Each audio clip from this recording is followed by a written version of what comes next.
সকালটা শুরু হতে হতেই যেন শেষ হয়ে যায়। সকালের কিছু কাজ শেষ করেই আবার দুপুরের কাজ শুরু করতে হয়। জায়গার জিনিস জায়গায় রাখলে দেখা যায় যে পরের কাজগুলো একটু সহজ হয়। চেষ্টা করি কাজগুলো একটু গুছিয়ে করার, এতে নিজের একটু শান্তি পাওয়া যায়। আমি সবসময় চেষ্টা করি মাল্টিপল কাজ করার, যেমন চুলায় দিয়েছি রান্না। আজকে একটু রান্না করতে এমনিতেই দেরি হয়ে গেছে। ছেলেটা বারবার কয়েকদিন ধরে বলছিল একটু বিরিয়ানি খাবে, ওর জন্য একটু বিরিয়ানি করছি। সেটা চুলায় দিয়ে যে থালাবাটিগুলো বের হয়েছে সেগুলো একটু মেজে নিচ্ছিলাম। আমার বরাবরই সব কাজ করতে ভালো লাগে, কিন্তু এই থালাবাটি মাজতে আমার কখনোই ভালো লাগে না।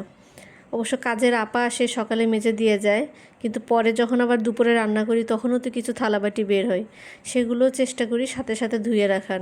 তাহলে তারও একটু কাজ কমে, আমারও কাজ কমে, কাজগুলো সহজ হয়।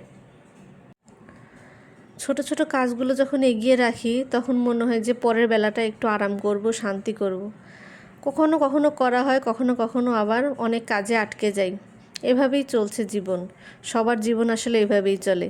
যে বাইরে চাকরি করছে তারও জীবন একভাবে ব্যস্ততায় কাটছে, যে ঘরে কাজ করছে তারও জীবন একরকম ব্যস্ততাই কাটে। বাইরের মানুষটা যখন কাজ করে ঘরে ফিরে, সেই ঘরটা যদি হয় পরিষ্কার আর শান্তির, তাহলে তো ঘরে ফিরে থাকতেই ভালো লাগে, তাই না? আমিও চেষ্টা করি একটু গুছিয়ে রাখার, এতে আমার নিজেরও ভালো লাগে। আমি গুছিয়ে না থাকলে আমার কেমন জানি খুবই অস্থির লাগে, খারাপ লাগে। এদিকে আমি চুলায় দিয়েছি একটু মাংস, আর অন্যদিকে গাছ থেকে পেরেছিলাম পুঁই শাক, কিছু লাউয়ের পাতা, এগুলো আলু দিয়ে আর মাছ দিয়ে চচ্চড়ি করছিলাম। আর মধুমাস চলছে, মধুমাসে আসলে আম না হলে তো মধুমাস হয় না।